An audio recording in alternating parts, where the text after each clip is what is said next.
मेरा हो मन स्वदेशी, मेरा हो तन स्वदेशी। चैनल की सभी अपडेट पाने के लिए सब्सक्राइब करें और प्रेस करें बेल आइकन। मेरा होवे कफन स्वदेशी। मैं भारत को भारतीयता की मान्यता के आधार पर फिर से खड़ा करना चाहता हूं, उस काम में लगा हूं। फिर इतना ही बड़ा एक और उद्योग है। भारत के 5 लाख से ज्यादा गांवों में गाय पाली जाती है, गाय और देशी गाय, भारतीय नस्ल की गाय, थरपारकर, साहिवाल, कांकरेज, अमृतमहल। अभी भारत में तकलीफ क्या है, गाय कट रही है और सबसे जास्ती देशी गाय कटते हैं, क्योंकि कानून ऐसा बना हुआ है जो गाय को कटवाता है। और ये कानून अंग्रेजों के जमाने का है। रॉबर्ट क्लाइव ने सबसे पहले गाय को कटवाना शुरू किया था इस देश में, और उसके पीछे अंग्रेजों का उद्देश्य ये था कि गाय कटे तो गाय का मांस वो खाएं और भारत के किसानों की बर्बादी हो। तब से गाय कटना शुरू हुआ। अंग्रेजों ने पहला कत्ल खाना बनाया कलकत्ता में, उसमें 300 गाय रोज कटती थी। अब वही कत्ल खाना 2010 में चलता है, अब उसमें 14,000 गाय रोज कटती, उसी कत्ल खाना। अंग्रेजों का आखिरी लुटेरा माउंटबेटन जब भारत छोड़कर गया था, तब 350 कत्ल खाने थे इस देश में। अब आजादी के 63 साल के बाद 36,000 कत्ल खाने थे इस देश में। बड़े पैमाने पर गाय कट रहे हैं। तो हमें इसके लिए कानून को बदलना है। जो अंग्रेजों के समय से चला रहा कानून है उसको रिवर्स करें। गाय नहीं कटेगी पूरे देश में, उत्तर दक्षिण पूर्व पश्चिम कहीं भी नहीं कटेगी, और जो गाय काटेगा उसकी गर्दन काटी जाएगी, उसके हाथ काटे जाएंगे।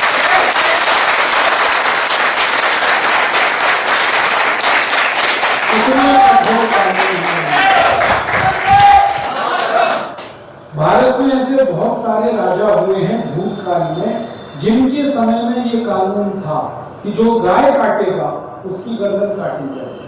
आपको मालूम है ये कानून है इससे।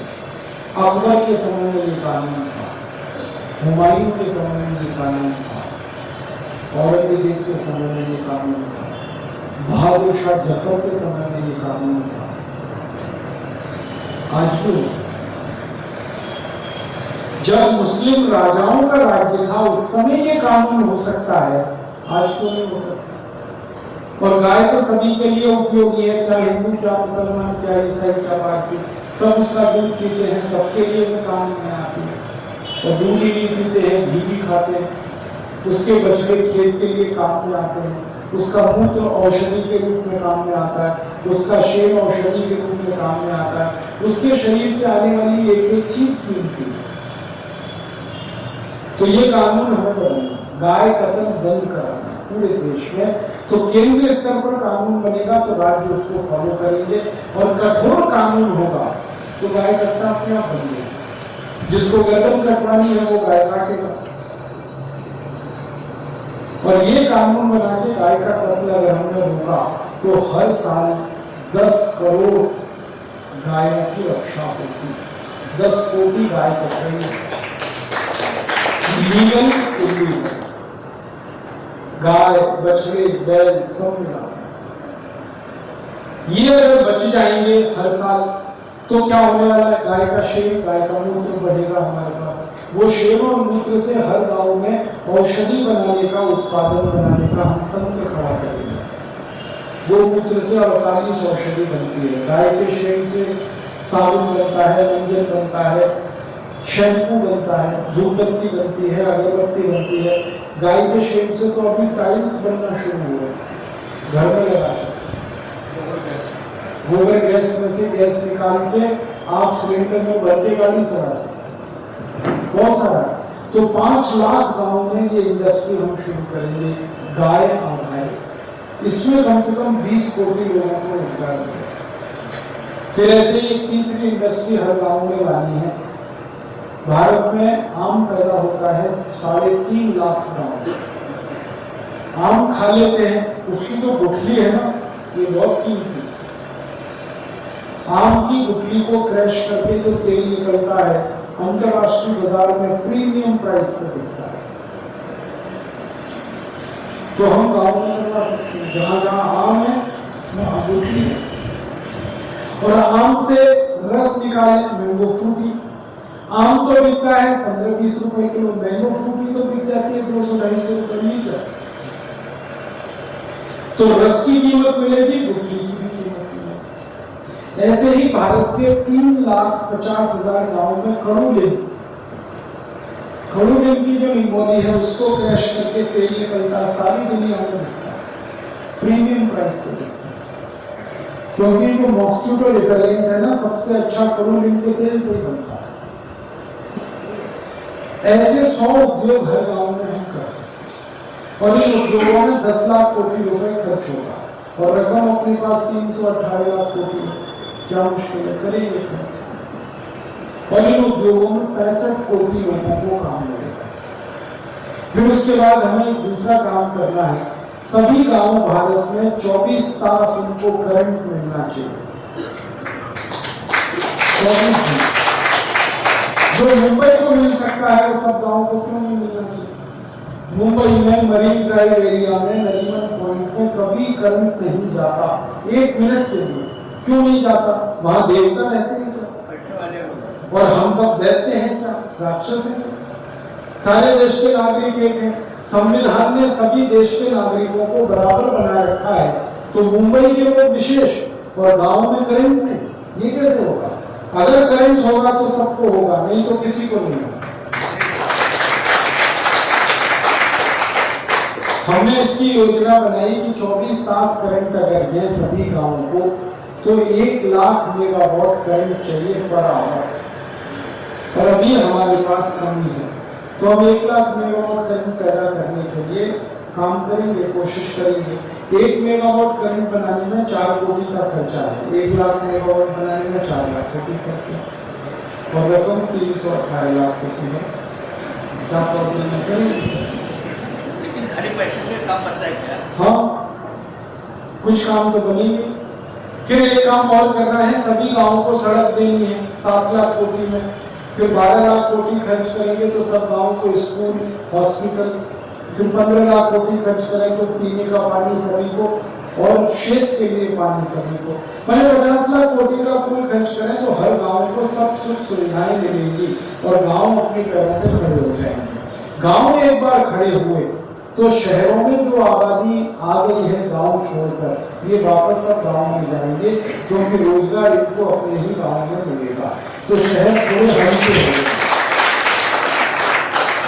अभी पुणे की जो कैपेसिटी है उससे 2 गुने ज्यादा लोग पुणे में हैं। मुंबई की जितनी कैपेसिटी है उससे 3 पट जास्ती लोग मुंबई में हैं। दिल्ली की जितनी कैपेसिटी है उससे 4 पट जास्ती दिल्ली में। क्यों? क्योंकि गांव में रोजगार के अवसर नहीं है।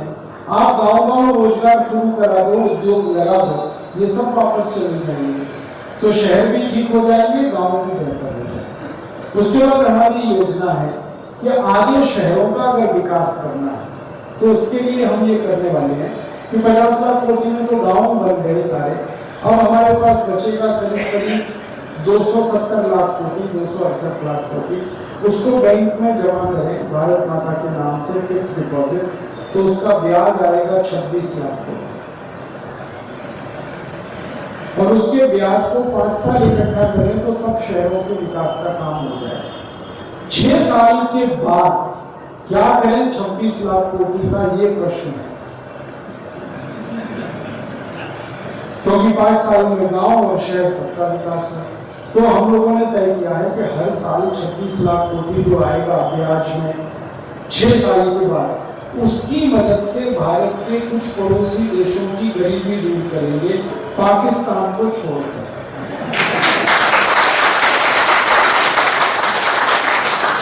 और एक देश को छोड़कर, उसका नाम है चीन। चीन और पाकिस्तान 2 देशों को छोड़कर भारत के जितने पड़ोसी देश हैं इनकी मदद करेंगे, और वो मदद के लिए ये पैसे खर्च करेंगे।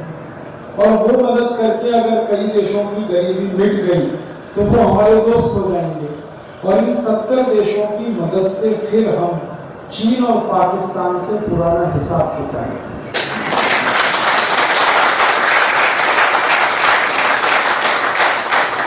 हमारा एक सेटलमेंट बाकी है चीन के साथ। चीन ने हमारी 72,000 वर्ग मील जमीन ले रखी, वो वापस ले लें। और जब तक वो वापस नहीं आएगी, 1962 के चीन युद्ध में जो शहीद हुए भारतीय सैनिक हैं, उनकी आत्मा को शांति नहीं मिलेगी। तो जो भारतीय सैनिकों ने शहादत दी 1962 के युद्ध में, उनकी आत्मा को श्रद्धांजलि अर्पित हम करेंगे 72,000 वर्ग मील जमीन वापस लेकर। और ये चीन देगा। कैसे देगा? वो ऐसे देगा कि 70 देशों की तरफ से भारत के साथ मिलकर तिब्बत को आजाद कराने का अभियान चलाएंगे, तब चीन ये देगा। ऐसे नहीं देने वाला। जब आप तिब्बत का सवाल उठाएंगे, तब चीन डिफेंसिव होगा, फिर वो निगोशिएट करेगा आपसे। या तो तिब्बत आजाद होगा या तो हमारी जमीन आएगी। और हो सकता है दोनों ही होगा, तिब्बत भी आजाद होगा है।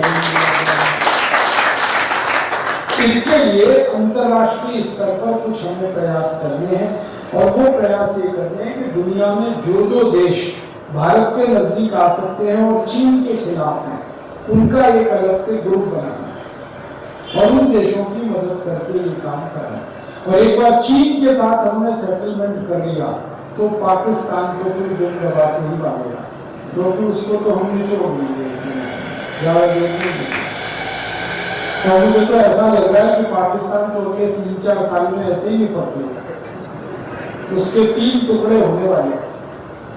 एक टुकड़ा पाकिस्तान का अफगानिस्तान में जाएगा, एक टुकड़ा पाकिस्तान का भारत में आएगा, पाक ऑक्युपाइड काश्मीर, और एक टुकड़ा रह जाएगा छोटा सा, जिसको कभी भी कोई हथिया सकता है। पाकिस्तान तो खुद टूटने जा रहा है, उसको तो कुछ करने ही नहीं पड़ेगा, वो खुद ही नहीं।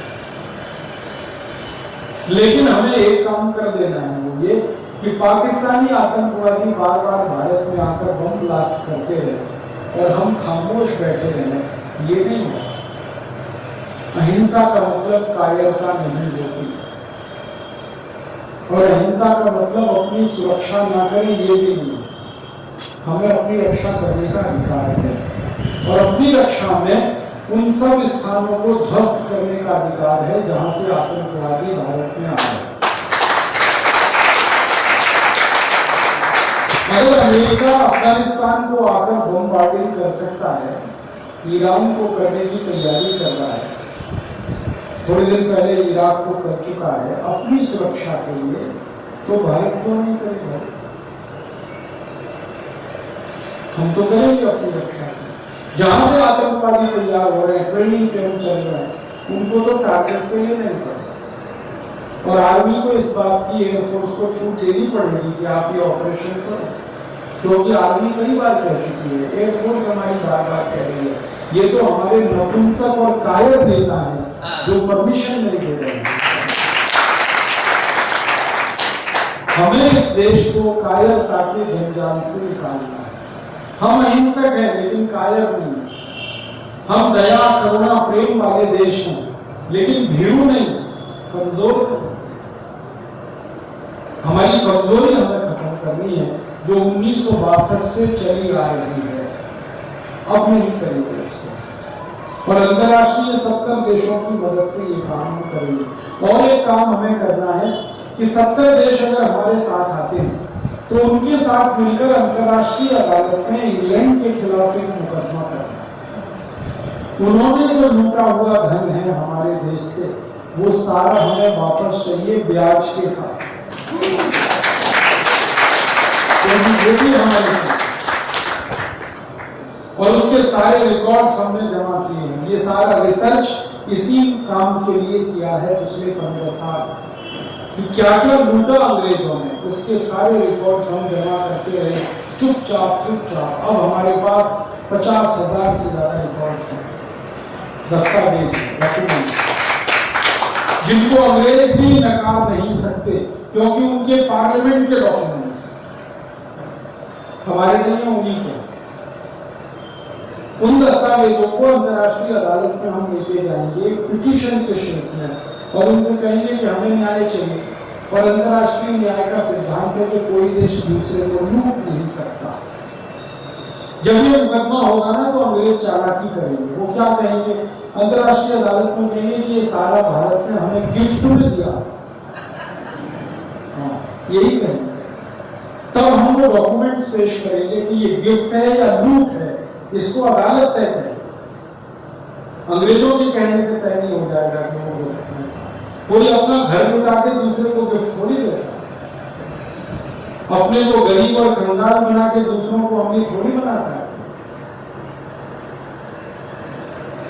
तो ये बात हमें करनी है। शायद इसमें 4-5 साल लग जाए, शायद 7 साल 10 साल लग जाए, लेकिन ये करना। और इसको करके जो धन आएगा 300 लाख कोटी तो अंग्रेजों ने लिया था, आज के हिसाब से वो 1800 लाख कोटी बैठता है। अब ब्याज के साथ अगर हम जोड़ दें 2000 लाख कोटी से ऊपर है। इतनी बड़ी रकम हम उनसे लेंगे, गोल्ड के रूप में लेंगे, स्टर्लिंग पाउंड नहीं लेंगे उनका, क्योंकि उसका कोई भरोसा नहीं, कल गिर जाए तो। और डॉलर भी नहीं लेना, गोल्ड में लेना। तो आप बोलेंगे क्या ये गोल्ड मिलेगा? हाँ मिलेगा। जितना इंग्लैंड में रखा है उनके पास वो तो हम लेंगे ही, म्यूजियम्स में रखा है। भारत से लूटा होगा कोहिनूर हीरा उनके म्यूजियम में है। 4500 से ज्यादा कोहिनूर हीरे जैसे हीरे के ही बराबर के पीस उनके पास है। बहुत सारा सोना चांदी हीरे जवाहरात है, वो सब ले। और इंग्लैंड अगर कहे कि पूरा पैसा नहीं है हमारे पास, तो हमारे पास और एक रास्ता है। उनकी जितनी कंपनियां भारत में बिजनेस कर रही हैं सबकी संपत्ति को जब्त करेंगे और उसमें से निकालेंगे।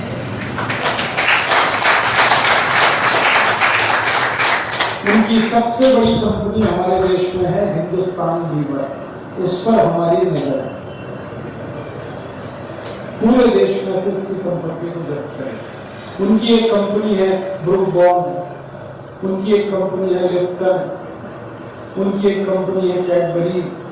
ऐसी हजारों कंपनियां हैं। इनकी प्रॉपर्टी जब्त करके निकालिए, पैसे तो लेने हैं और सबक तो सिखाना है। और दुनिया के देशों को भड़काएंगे कि तुम भी ले लो इनसे अपने पैसे। अफ्रीका वाले ले लो, चीन वाले ले लो, जापान वाले, निचोड़ लो, खत्म करो। फिर गरीब हो जाए जो ये 16वीं शताब्दी में भूखमरी से मर रहे थे, फिर मरे 21वीं शताब्दी में, तभी न्याय होगा। और इन्होंने क्या किया था अंग्रेजों ने? जो लूटा उसको यूरोप में बांटा, तब यूरोप खड़ा हुआ। तो यूरोप भरेगा उनका पैसा, वो नहीं भरेगी, यूरोप भरेगा। तो ये तो करना। और ये सारा धन संपत्ति जब आएगा देश में, मैंने कैलकुलेशन किया कि अगर हम ये धन लाते हैं इंग्लैंड वाला, इसका परिणाम जानते हैं क्या होगा? इसका इमीडिएट परिणाम ये होगा कि भारत का रुपया डॉलर से भी ज्यादा स्ट्रॉन्ग हो जाएगा। अभी तो $1 में 50 रुपए है, फिर पता है $1 में $7 हो जाएगा, $7 पर रुपीस। इसका परिणाम क्या होगा? इसका परिणाम ये होगा कि हम जो एक्सपोर्ट कर रहे हैं वर्ल्ड मार्केट में, उसकी आमदनी 50 पट बढ़ जाएगी, एक्सपोर्ट इनकम। और हम जो इंपोर्ट कर रहे हैं वो 50 पट सस्ता हो जाएगा। एक्सपोर्ट से आमदनी बढ़ेगी, इंपोर्ट का खर्चा घटेगा, तो ट्रेड सरप्लस होगा। और हमारा ट्रेड सरप्लस मैंने कैलकुलेट किया चीन से भी ज्यादा होगा। चीन भी हमसे पीछे रह जाएगा, अमेरिका के पीछे रहने वाला, ऐसा दुश्मन है। और इसमें दूसरी बड़ी क्रांति क्या होगी? जब रुपया डॉलर पहले तो बराबर, फिर बाद में रुपया स्ट्रॉन्ग डॉलर कमजोर, तो सारे भारतवासी जो अमेरिका में बैठे हुए हैं ये सब वापस आए, क्योंकि ये गए ही इसलिए थे कि $1 में 50 रुपए मिलेंगे। और जब $1 में $7 मिलने लगेगा तो झक मारेंगे, क्या होगा? वापस आ जाएंगे। और इनको वापस लाके देश के विकास में लगाना है। 4 कोटी भारतवासी इस समय विदेशों में हैं। ये वापस आएंगे तो टेक्नोलॉजिकली हम बहुत स्ट्रॉन्ग हैं। हमारे इस समय 36% वैज्ञानिक नासा में है। अगर वो सब वापस आ जाए तो नासा जैसी 100 संस्थाएं हम बना सकते। हमारे 43% इंजीनियर MIT में है, मैसाचुसेट्स इंस्टीट्यूट ऑफ टेक्नोलॉजी में, वो वापस आ जाए तो हम MIT जैसी 100 यूनिवर्सिटी बना सकते हैं। तो यूरोप और अमेरिका से जो बेस्ट क्वालिटी भारतीय दिमाग है ये वापस आएगा और ये दिमाग देश के काम में लगेगा, तो ये देश तो पूंजी से संपन्न हुआ, फिर ब्रेन भी हमारे पास है, भगवान के दिए हुए प्राकृतिक संसाधन सब कुछ मौजूद है और मेहनत करने वाला श्रमिक वर्ग है, तो हमको कौन रोकेगा दुनिया में सबसे आगे जाने से? हम तो जाने वाले हैं सबसे आगे। चीन भी पीछे, अमेरिका भी पीछे, यूरोप भी पीछे, और तब दुनिया का संतुलन बनेगा। भूतकाल में ये देश सोने की चिड़िया था, भविष्य में सोने का शेर बनेगा। भूतकाल में ये देश विश्व गुरु था, भविष्य में फिर बनेगा।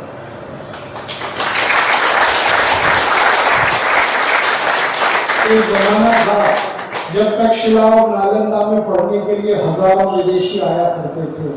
आप देखना, इस देश में हजारों अमेरिकी भीख मांग के आएंगे नौकरी के लिए, रोजगार के लिए। यूरोपियंस आएंगे नौकरी के लिए, रोजगार के लिए, और इनको नौकर बना के न्याय का सिद्धांत पूरा करेंगे। ये हमारी योजना है। अब इस योजना में आपकी थोड़ी मदद चाहिए। आप क्या मदद करें? ये योजना की शुरुआत होगी जब 5 कोटि हमारे पास मेंबर हों और 50 कोटि लोगों तक हम हमारी बात पहुंचा दें, तो 400 खासदार संसद में हमारे आ जाए, कानून बदलना शुरू हो जाए, ये योजना शुरू हो जाए। आपसे अपील है कि आप इसमें मेंबर बने और एक व्यक्ति 10 को और मेंबर बना दे, वो 10 और 10 को मेंबर बना दे। इस तरह से ये सारा काम चले। आप मेंबर बने, दूसरों को बनाए, तो हम तेजी से 4 वर्ष में 5 कोटि हो सकते हैं। हमने इस लक्ष्य में किया, हर जिले में कम से कम 1 लाख मेंबर हम बनाएंगे। 680 जिले हैं, 6 कोटि 80 लाख मेंबर हमारे हो जाएंगे और उसके बाद ये काम शुरू हो जाएगा। और आप मेंबर इसलिए भी बने इस अभियान में कि आपने अगर ये छोड़ दिया मौका तो भविष्य आपको माफ नहीं करेगा। जानते हैं क्या होगा? काम तो ये होने वाला है, आप अगर इसमें नहीं ज्वाइन करेंगे तो आपके बच्चे आपसे पूछेंगे तुम क्या कर रहे थे जब भारत स्वाभिमान का अभियान चल रहा है, तो आप शर्मिंदा हो जाएंगे अपने बच्चों को। हम आजकल बड़े गर्व से कहते हैं कि 1942 का भारत छोड़ो आंदोलन हुआ तो मेरे अज्जी मेरे अब्बा दोनों जेल गए। मैं बड़े गर्व से कहता हूँ, और अगर नहीं गए होते तो मुझे शर्म आती, आपको भी शर्म आएगी ऐसे 4 साल। तो वो शर्म से बचाना चाहता हूँ मैं आपको। आप गर्व से कहें हम भी भारत स्वाभिमान में शामिल थे जब ये काम हो रहा था, इसलिए आप आइए। और एक कारण है आपके आने का, आपको आना ही पड़ेगा इस अभियान में, क्योंकि आप और हम सब 1857 के बिछड़े हुए क्रांतिवीरों की ही आत्माएं हैं जो इस शरीर में प्रवेश करके आई हैं। काम अधूरा छूटा था, इसलिए पूरा करने के लिए आया, भगवान ने भेजा। पहले भेजा था 1857 और उस समय एक सन्यासी ने हमको इकट्ठा किया। 1857 की जो क्रांति की शुरुआत हुई ना, उसमें सबसे प्रमुख भूमिका थी कि क्रांतिवीरों को एक दूसरे के साथ मिलाना। झांसी की रानी लक्ष्मीबाई को तात्या टोपे के साथ, तात्या टोपे को नाना साहब पेशवा के साथ, उनको किसी और के साथ, ये मिलाने वाले एक महान व्यक्ति थे परम पूजनीय स्वामी दयानंद सरस्वती। गांव-गांव घूमकर उन्होंने ये नेटवर्किंग की थी। अब उस समय एक सन्यासी ने हमें इकट्ठा किया, अब फिर एक सन्यासी हमें इकट्ठा किया।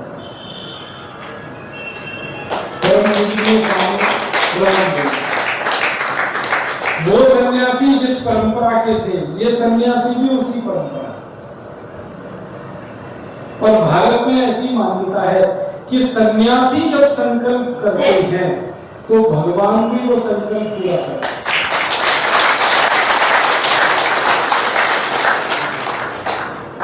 हमारे महाराष्ट्र का ही उदाहरण दूंगा। समर्थ गुरु रामदास एक सन्यासी तपस्वी व्यक्ति थे। उन्होंने संकल्प लिया कि औरंगजेब का शासन दक्षिण भारत से खत्म करना। औरंगजेब बहुत अत्याचारी, बहुत विध्वंसक राजा, मंदिर तोड़ता था हिंदुओं के, मुसलमान बनाता था उनको, टैक्स लगाता था उनके ऊपर। ऐसे औरंगजेब का दक्षिण भारत से शासन समाप्त होना ही चाहिए, समर्थ गुरु रामदास ने संकल्प किया और भगवान ने वो संकल्प पूरा कराने के लिए छत्रपति शिवाजी महाराज को इस देश में चढ़ाया। और छत्रपति शिवाजी महाराज ने अपनी उम्र के 70वें साल में समर्थ गुरु रामदास का संकल्प पूरा कर दिया। दक्षिण भारत से औरंगजेब का साम्राज्य खत्म हुआ। बाद में औरंगजेब उत्तर तक भाग गया और वहीं जाकर मर गया और 1760 में मुगल साम्राज्य ही खत्म हुआ। सन्यासी का संकल्प ऐसा। एक और सन्यासी हुए, उनका नाम था स्वामी रामतीर्थ। लातूर के पास एक गांव में उनका जन्म हुआ था। उनका संकल्प था हैदराबाद रियासत को भारत में मिलाना। हैदराबाद का निजाम था, वो बार बार कहता था कि मुझे तो पाकिस्तान जाना है, रियासत भी पाकिस्तान जाएगी। स्वामी रामतीर्थ ने कहा कि रियासत तो भारत में ही रहेगी, निजाम को जाना है वो पाकिस्तान जाए। और स्वामी रामतीर्थ के संकल्प को पूरा करने के लिए ही भगवान ने सरदार वल्लभ भाई पटेल को भेजा। और सरदार वल्लभ भाई पटेल ने स्वामी रामतीर्थ का संकल्प पूरा करके हैदराबाद को भारत में मिला दिया। सन्यासियों के संकल्प ऐसे। अब फिर एक सन्यासी ने संकल्प लिया, परम पूज्य स्वामी रामदेव जी, कि विदेशी बैंकों में जमा 318 लाख कोटी वापस लाना है, ब्लैक मनी को खत्म कराना है, गरीबी, भुखमरी, बेकारी हटानी है, बीमारी और भूख से कोई न मरे इस देश में, सब लोग समृद्धशाली हों, सबको न्याय मिले, सबको शिक्षा मिले, सबको काम मिले। ये संकल्प एक सन्यासी ने किया और भगवान ने ये संकल्प पूरा कराने के लिए ही 2,40,000 योग शिक्षकों को तो भेज दिया। 11 लाख भी आने वाले हैं, 5 कोटि मेंबर भी होने वाले हैं। आप तो जल्दी से आ जाओ ताकि ये संकल्प पूरा हो जाए। और आप आओगे तो श्रेय आपको मिलेगा, यश आपको मिलेगा, नहीं तो कोई दूसरा ले जाए। इसलिए मैं आपको निमंत्रण देने आया कि आप इस अभियान में आए, शामिल हों, सदस्य बने, दूसरों को बनाए और दूसरों को बनाए। इस तरह से ये अभियान गांव-गांव, नगर-नगर, गली-गली तक पहुंचे। आप जब यहाँ आए होंगे तो आपको एक फॉर्म दिया गया, वो आप जरा ध्यान से देखिए। वो हमारे सदस्यता का फॉर्म है। आप इसकी फोटो कॉपी भी करा सकते हैं। इसमें नाम, पता, फोन नंबर आदि भर के आप हमको दे दीजिए। जब आप ये फॉर्म जमा करेंगे तो हमें आपसे 51 रुपए का दान चाहिए। और वो दान हम आपसे इसलिए मांग रहे हैं कि इस लड़ाई में लड़ने के लिए धन की भी जरूरत है। 1857 का जब आंदोलन हुआ था ना, 480 कोटि रुपए खर्च हुआ था उस समय के 1 रुपए की आज 300 रुपए के बराबर कीमत है। तो 1857 में खर्च हुआ था, आज भी खर्च होगा। अब हमारे सामने प्रश्न है कि ये पैसे हम लाए कहां से। तो हमने कई बार सोचा कि बड़े बड़े करोड़पति हैं, उनसे 50 करोड़, उनसे 100 करोड़ आदि ले लें। लेकिन बाद में ख्याल आया कि अगर किसी करोड़पति से हमने पैसे लिए, जिंदगी भर उसका गाना गाना पड़ेगा। क्योंकि जो धन देता है वो अपनी धुन बजवाता है।